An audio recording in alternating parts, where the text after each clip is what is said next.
Flights canceled, roads treacherous amid spring snowstorms.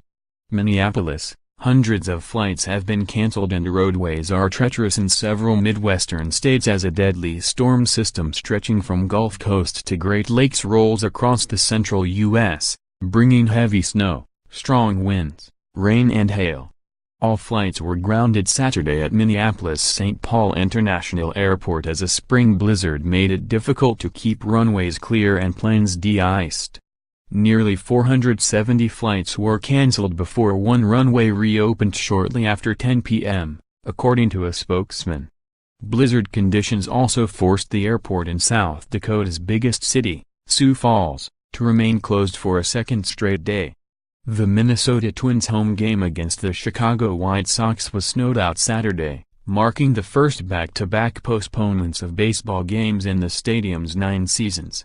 Sunday's game was also called off because of the storm, which by Saturday night had buried Minneapolis under more than 13 inches of snow. The Yankees and Tigers were rained out Saturday in Detroit. Authorities closed several highways in southwestern Minnesota, where no travel was advised, and driving conditions were difficult across the southern half of the state. The National Weather Service predicted that a large swath of southern Minnesota, including Minneapolis and St. Paul, could get up to 20 inches of snow by the time the storm blows through on Sunday.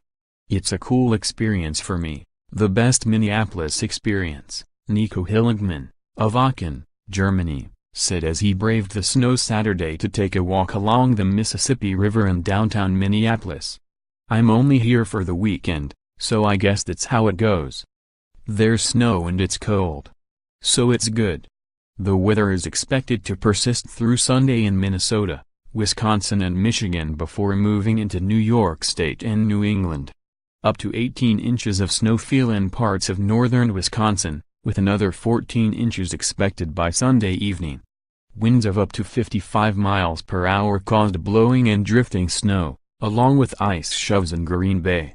The National Weather Service also warned of potential coastal flooding along Lake Michigan in Wisconsin and Illinois, where Chicago residents were warned that waves could reach as high as 18 feet.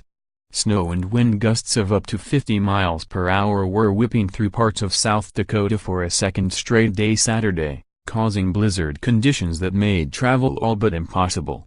While the blizzard warning was lifted in the western part of the state, it remained in effect for far South Dakota on Sunday. Several inches of snow fell in various parts of the state, including 18 inches in Huron. Powerful winds knocked out power to thousands of customers in Michigan, which was expected to get more snow and ice through the weekend. 2 storm-related deaths occurred early Saturday. In Louisiana, winds downed a tree onto a mobile home in Houghton, killing a sleeping 2-year-old girl inside, according to the Bossier Parish Sheriff's Office. In Wisconsin, a woman was killed when she lost control of the minivan she was driving and struck an oncoming SUV near Lewiston. 3 passengers in the minivan and the SUV driver were hospitalized. On Friday, a truck driver from Idaho lost control of his rig on snow-covered Interstate 80 in western Nebraska, near Chapel, and slammed into a stranded tractor-trailer, according to the Nebraska State Patrol. He died at the scene. In Arkansas, a tornado ripped through the tiny Ozark mountain town of Mountainburg on Friday, injuring at least 4 people. Video showed uprooted trees, overturned cars, damaged buildings and downed power lines.